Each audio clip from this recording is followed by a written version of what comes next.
Buenas tardes.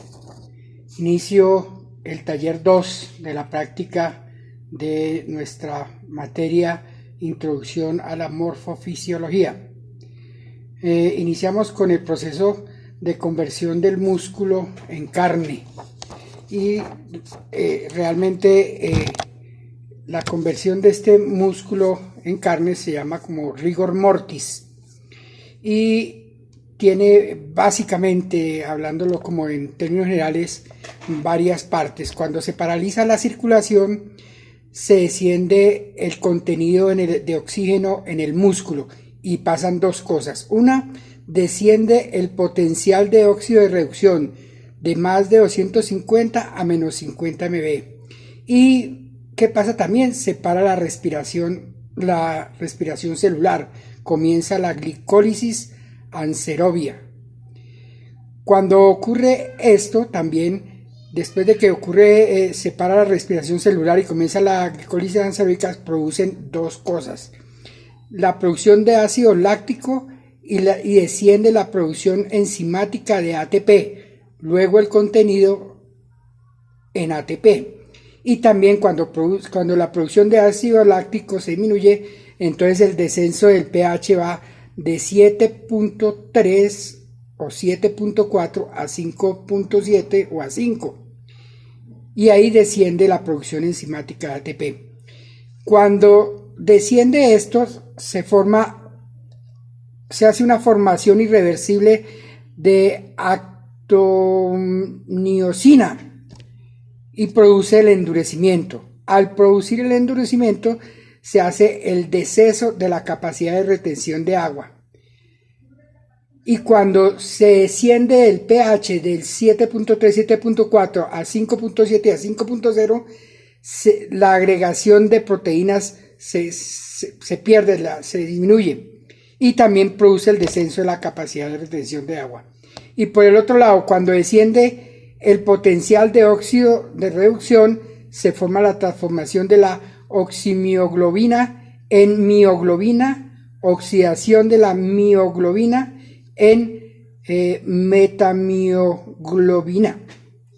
Eso como una parte de un cuadro que encontré que lo hace como fácil entenderlo a la vista, pero tal vez no es muy fácil de explicarlo.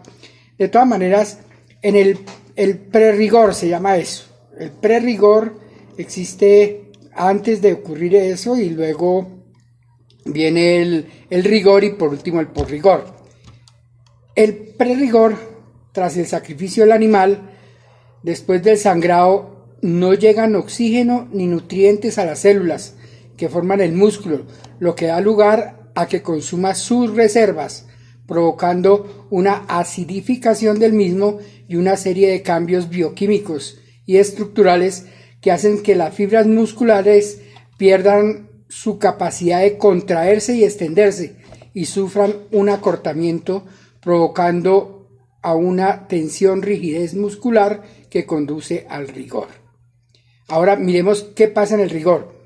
En el momento en el que las reservas energéticas del músculo se agotan y el músculo alcanza su grado máximo de inextensión, punto de dureza máximo, y también alcanza el pH final, debido al agotamiento de los recursos energéticos, el pH habrá descendido desde niveles próximos a 7 en el músculo vivo hasta niveles de 5, 4 y 5, 6, que fue lo que expliqué ahorita, que es el punto isoeléctrico de las proteínas musculares, lo que provoca su desnaturalización y la reducción de la capacidad de retención de agua tisular, los dos fenómenos causantes de exudación, pérdida de jugo de la carne.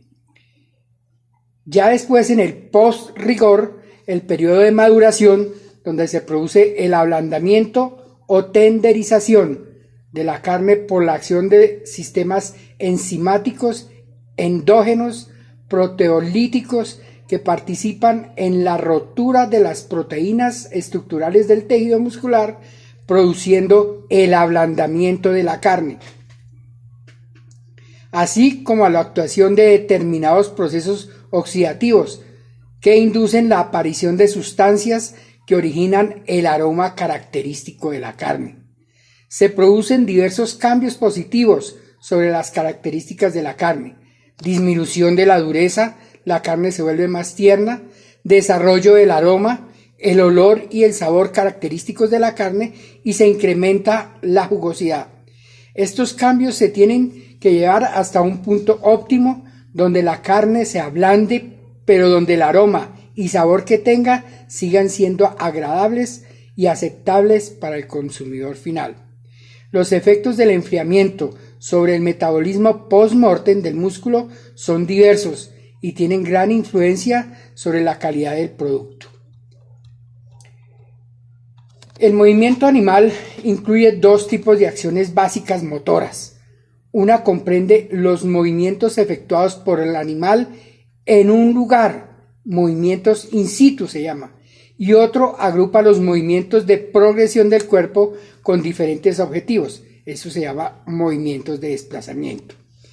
Los movimientos in situ, los animales en posición estática sin desplazar la base de sustentación, pueden producir movimientos de parte del cuerpo, tales como la actividad masticatoria, el movimiento de las orejas hacia las fuentes sonoras, el movimiento de la piel y de la cola para alejar insectos, etc. Estos movimientos, al ser de áreas determinadas con objetivos específicos, no se incluyen dentro del grupo de movimientos que el animal efectúa con el cuerpo en su integración como en un todo. Los movimientos in situ son aquellos que los animales realizan sin necesidad de desplazar su cuerpo, tal como son echarse, decúbito, levantarse, cocear y encabritamiento, y deben de conocerse porque mediante ellos se establecen acciones conductuales de los animales que son necesarias tomar en consideración para su manejo y tenencia. El cerdo a menudo flexiona primero las extremidades posteriores y después las anteriores para a continuación situar el cuerpo sobre los cuatro miembros. Los cuatro miembros ya flexionados o sobre dos extremidades posteriores flexionadas.